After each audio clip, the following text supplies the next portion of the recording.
अयतुल्ला Khomeini, Netanyahu और Donald Trump, इन तीनों के बीच में क्या आखिरकार एक एग्रीमेंट हो गया जहां पर सीज फायर हो चुका है, या ये सीज फायर एक छलावा है?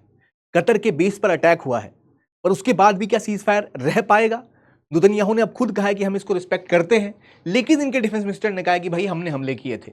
क्या है ये पूरी कहानी? क्या मतलब इस सीज फायर का? क्या है ये 12 डे वॉर जो ईरान इसराइल के बीच में हुई थी, और इसकी क्या कहानी है, समझते इस वीडियो में। वेलकम टू ज्ञान कोश। अब सबसे पहले जानिए कि क्या हुआ है। अब देखिए, आप सबको पता है पिछले कई दिनों से इसराइल और ईरान के बीच में एक कॉन्फ्लिक्ट चल रहा था। ये लड़ाई लगभग 12 दिन चली। डोनाल्ड ट्रंप ने भी हस्तक्षेप किया। ईरान में अमेरिकी बॉम्बर्स आए, उन्होंने ईरान के ऊपर बम भी बरसाए, और उसके बाद लग रहा था कि शायद वर्ल्ड वॉर 3 की तरफ हम बढ़ रहे हैं। शायद ये कॉन्फ्लिक्ट अब कंट्रोल से बाहर हो चुका है, इसको रोका नहीं जा सकता। लेकिन अब कुछ उम्मीद की किरणें दिखनी स्टार्ट हुई हैं। उम्मीद की किरणें क्या दिख रही हैं कि कहा जा रहा है कि डोनाल्ड ट्रंप ने ऐसा ऐलान किया है कि उन्होंने मीडिएशन कराया और एक सीज फायर स्टैब्लिश करने में कामयाब रहे हैं। अब पहली बात, सीज फायर का मतलब क्या होता है? सीज फायर का मतलब होता है जब दो पार्टियां जो एक हिंसक कॉन्फ्लिक्ट में इन्वॉल्व हैं, वो ये कहती है कि अब हम अटैक नहीं करेंगे, अब हम अपनी गोलीबारी को रोक रहे हैं, we will not fire at each other. तो इसे कहते हैं सीज फायर, मतलब अटैक बंद किए जाते हैं। डोनाल्ड ट्रंप ने रात को अनाउंस किया, कल रात को, कि ईरान और इसराइल के बीच में सीज फायर हो चुका है, दोनों देश आगे बढ़ेंगे, डेवलपमेंट करेंगे और अब हिंसा नहीं करेंगे। लेकिन उसके बाद ही एक और अटैक होता है जो ईरान की तरफ से इसराइल में होता है, बदले में इसराइल ईरान में कुछ बम गिराता है, और उसके बाद अब नेतन्याहू कह रहे हैं कि हाँ, अब हम रिस्पेक्ट करेंगे सीज फायर का, क्योंकि ईरान ने एक बार उल्लंघन किया है तो हमने जवाबी कार्रवाई की है। जबकि ईरान ने कहा हमने कोई हमला नहीं किया। लेकिन अभी दोनों ही पक्ष कह रहे हैं कि हाँ, हम सीज फायर को मान रहे हैं। लेकिन सवाल ये उठता है जो आपके मन में भी आना चाहिए कि कतर में जो बॉम्बिंग हुई, उसके बावजूद अमेरिका इतनी आसानी से मान कैसे गया? खमीनी जो कह रहे थे कि इजराइल को खत्म कर देंगे, नेतन्याहू जो कह रहे थे कि वो ईरान को खत्म कर देंगे, ईरान के न्यूक्लियर प्रोग्राम्स को खत्म कर देंगे, वो दोनों मान कैसे गए? तो ये पूरी कहानी थोड़ी सी पेचीदा है, उसको समझते हैं पहले कि क्या इनमें चीजों में हुई है कहानी में बदलाव। तो सबसे पहले ना, इन सब को जानने से पहले एक चीज मैं आपको बता दूं कि यूपीएससी पे प्रतिज्ञा दिवस के दिन कई ऐसे ऑफर्स थे जो अनाउंस किए गए थे। आप लोगों ने कहा कि इसको एक्सटेंड करना है, प्लीज करिए। तो हमारी तरफ से आपके लिए एक स्पेशल ऑफर था ये, और अब इसको थोड़े दिनों के लिए और एक्सटेंड कर दिया गया। यानी 25 तारीख तक आप चाहे तो प्रतिज्ञा दिवस के ऑफर्स का फायदा उठा सकते हैं।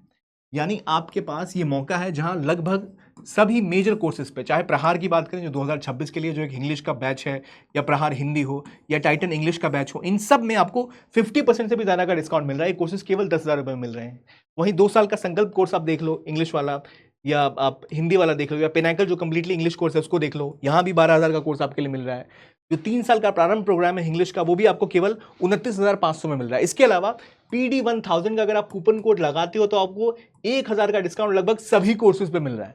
तो ये जो ऑफर है ये आपके लिए 2 दिन के लिए और एक्सटेंड कर गया। 25 तारीख तक ये अप्लाई होगा। तो प्लीज वीडियो के नीचे आपको डिस्क्रिप्शन बॉक्स में लिंक मिल जाएगा, वहां क्लिक करके आप इस कोर्स में एनरोल कर सकते हैं, ताकि ये अच्छा मौका आप ना छोड़ें। ये तो हो गई कोर्स की बात। अब आते हैं क्या हुआ कतर और ईरान और इजराइल और अमेरिका के बीच में। अब देखिए, ईरान के ऊपर जो अटैक पहली बात इजराइल ने किया, वो क्यों किया? उन्होंने कहा कि ईरान के पास न्यूक्लियर प्रोग्राम जो इनका है वो हम ध्वस्त करना चाहते हैं। सवाल ये था कि क्या ईरान अपना न्यूक्लियर प्रोग्राम इस तरह से बढ़ा रहा है जिसके तहत वो उससे न्यूक्लियर बम बना ले?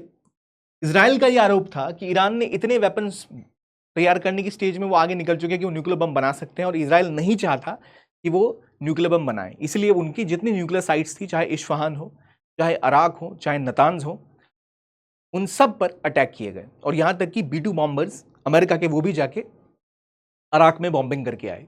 तो अब नेतन्याहू ने कहा है कि क्योंकि हमने बॉम्ब कर दिया न्यूक्लियर साइट्स को, इसलिए हम जीत गए, तो अब हम सीजफायर करने को तैयार हैं। बड़ी अच्छी बात है। लेकिन ईरान कैसे मान जाता? तो ईरान ने कहा हमारे ऊपर अमेरिका ने भी आके बॉम्बिंग की, इजराइल के बदले में तो हमने तल अवीव पे बम गिरा दिया, हाइफा के ऊपर बम गिरा दिया, हिसाब बराबर। लेकिन अमेरिका ने जो हमारे खिलाफ बॉम्बिंग की है उसका हिसाब पहले चुकता होगा, तब तो सीजफायर होगा, क्योंकि सबको अपने घर के सामने भी नजर मिलानी है ना लोगों से। तो इन्होंने क्या किया, इनके पास में एक यूएसए की अल उदैद एयर बेस है कतर में, यहां पर पहले इन्फॉर्म किया कि भाई हम यहां हमला कर सकते हैं। और उसके बाद क्या हुआ, यहां पर एक बड़ा सा अटैक होता है, सारे मिसाइल को कतर जैसा देश इंटरसेप्ट करके आसमान में उड़ा देता है, और जो बॉम्ब गिरते भी हैं उनसे किसी की जान नहीं जाती। और ये जब एयरबेस है, जिस समय अटैक हुआ, कहा जा रहा है उस समय एयरबेस बिल्कुल खाली थी, इसका मतलब ईरान ने पहले सिग्नल भेज दिया कि भाई अटैक होगा, वो तैयार थे, अटैक हुआ, किसी को नुकसान नहीं हुआ और ईरान इस स्थिति में पहुंच गया जहां वो बोल सके देखो हमने इजराइल से बदला तो तल अवीव में बम गिरा के ले लिया, अमेरिका से बदला हमने इनकी एयरबेस उड़ा के ले लिया। हालांकि एयरबेस में किसी को नुकसान नहीं हुआ, कोई प्लेन नहीं, कोई क्राफ्ट नहीं, कुछ नहीं। तो वो दिखाता है कि कैसे एक सेटलमेंट ढूंढी गई जिससे हर कोई अपनी फेस सेविंग कर सके। और उसके बाद रातों रात वो अटैक होता है तो सबको लगा कि वर्ल्ड वॉर 3 ना स्टार्ट हो जाए। लेकिन कुछ घंटों बाद ही रात को डोनाल्ड ट्रंप अनाउंस करते हैं कि भाई अब सीज फायर अनाउंस हो गया है, दोनों देश मान गए हैं। लेकिन उसके बावजूद ईरान की तरफ से एक बॉम्बिंग और होती है। उसके बाद इजराइल के डिफेंस मिनिस्टर ने आज सुबह कहा कि उन्होंने अटैक ईरान पे स्थापित किया क्योंकि तेहरान ने सीज फायर का उल्लंघन किया। लेकिन कहानी उतनी ही नहीं बदलती। इसके बाद नेतन्याहू ये कहते हैं कि भाई हमने अपना अपना बदला ले लिया, हमने जो न्यूक्लियर साइट्स थी उनको तबाह कर लिया, तो अब हम इस स्थिति में कि हम कह सकते हैं कि हाँ अब हम सीज फायर कर सकते हैं। तो अब कहानी यह है कि जब डोनाल्ड ट्रंप ने ये बात रात को अनाउंस करी, उसके बावजूद ये सीज फायर हुआ कैसे? अब देखिए दो चीजें हैं, एक यहां दो मेजर प्लेयर हैं, नेतन्याहू और खमीनी। इन दोनों की कहानी को समझो।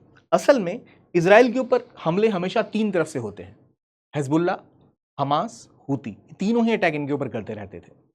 और इनके पास था एक एक्सिस ऑफ रेजिस्टेंस, यानी ईरान के की प्लेयर्स। इजराइल के ठीक ऊपर एक देश है लेबनान, वहां पर भी ईरान का ग्रुप है हिजबुल्लाह।